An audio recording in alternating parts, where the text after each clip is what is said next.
Alright guys, welcome back to another review.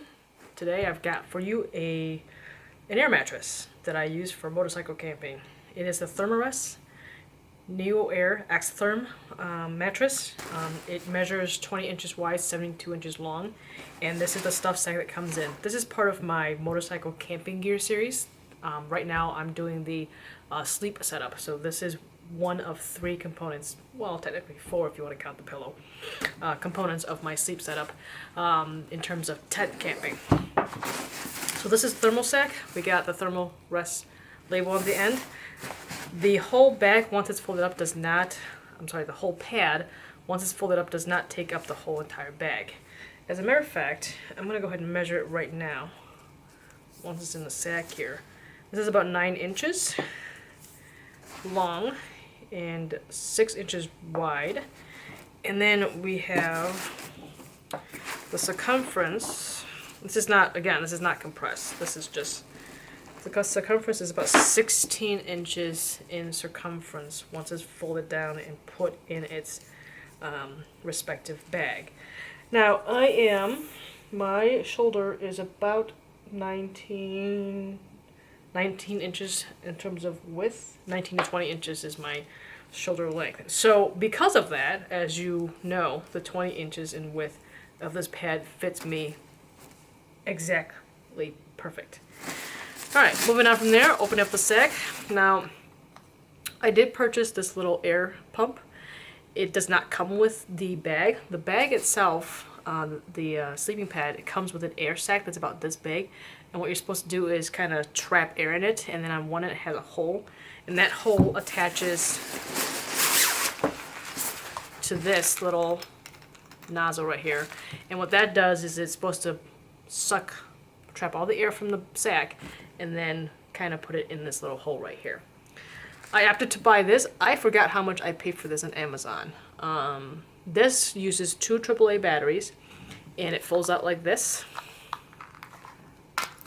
And then inside is a little rubber piece. Pull that out. Once you pull that out, it activates the pump as long as it has batteries in it. And then it's got a little fan that kind of sucks the air in from one end, blows it out to the other, and I attach it to this. And that's how I get air pumped into the bag in a very small form factor. Now, this pump does take a little bit of time to fully inflate this mattress. It is pretty loud, pretty noisy for a tiny little thing. It's not loud like an air boom or anything like that, but it is kind of noisy, so just keep that in mind. I just like the fact that it's small. The other thing is that it does not fully inflate this because it doesn't have enough pressure because it's so tiny to fully inflate this mattress. It will inflate for probably about 7 to 10 minutes, and then after that I have to put air in it by blowing my own air into the mattress to get it full and more firm. Alright, so enough about that.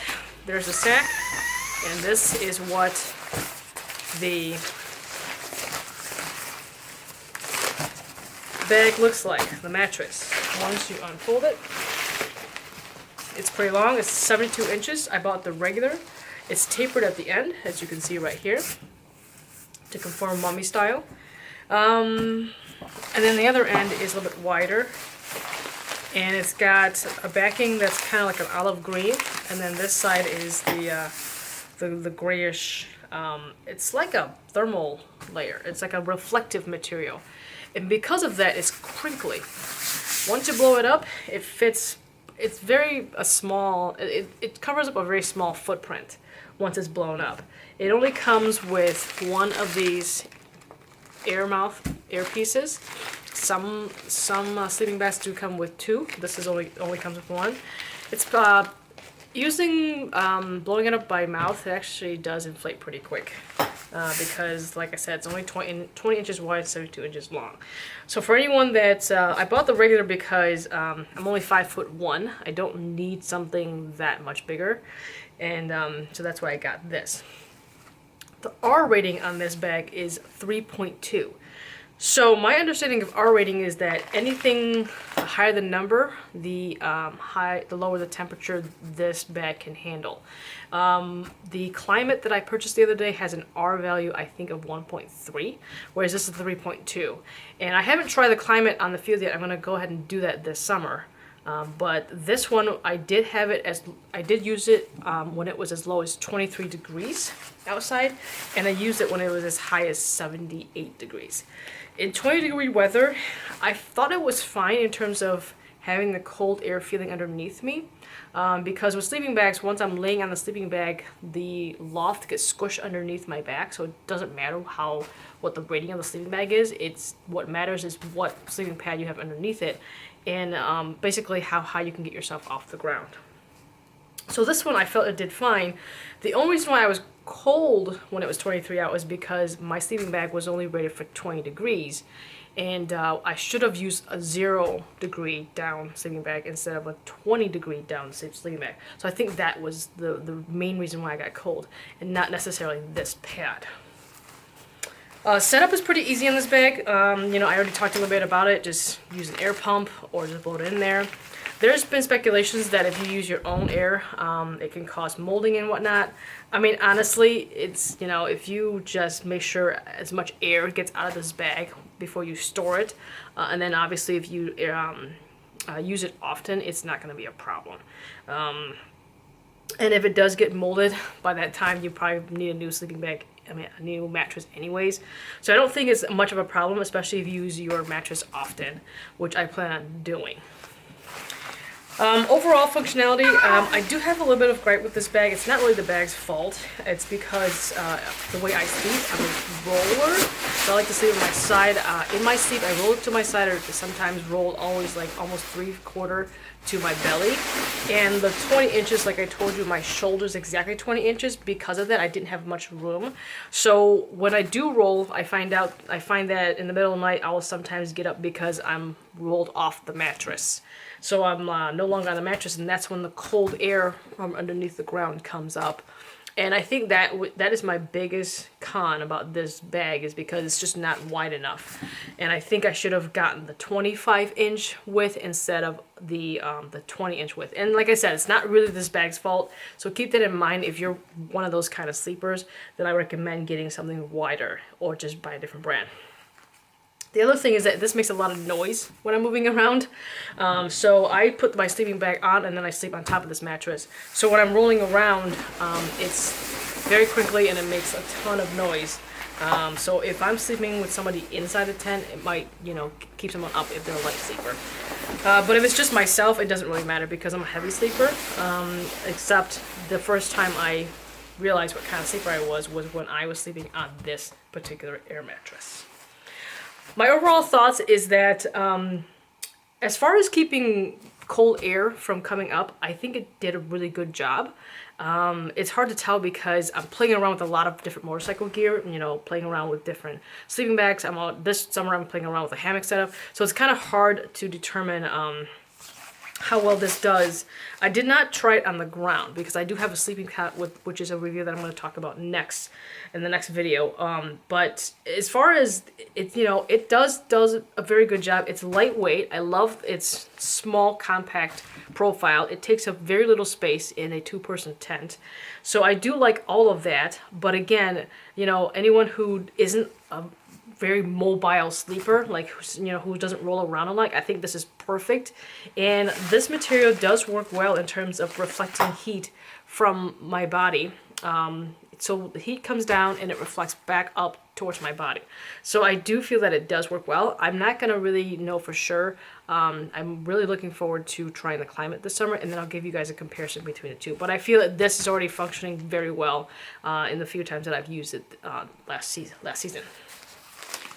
So again, target audience is that this is really good for short people. I think it's good for children if you want your kid to go on camping and you want to get them something like this. It is very expensive. It's about $200.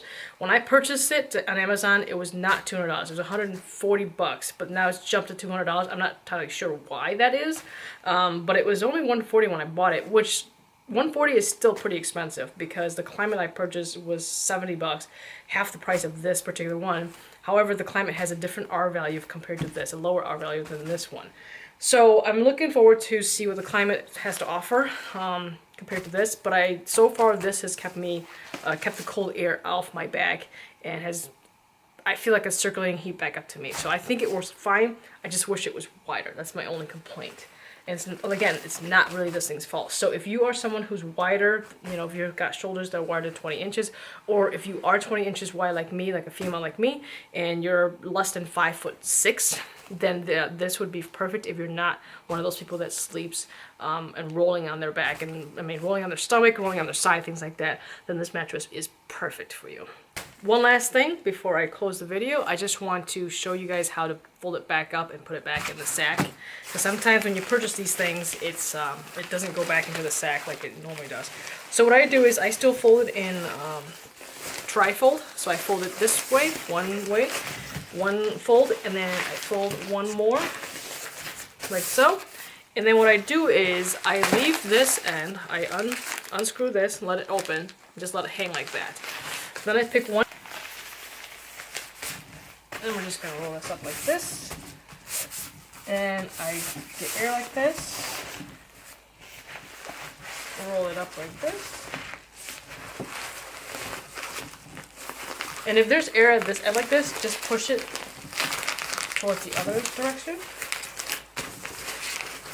and we're going to keep pushing until all the air, and you'll see this is kind of lifting up, all the air right here. And that's what we want. We want it to push up towards the front where this little nozzle is, because we want all the air to come out at that direction. And you'll see it's popping up. Hopefully you can hear that.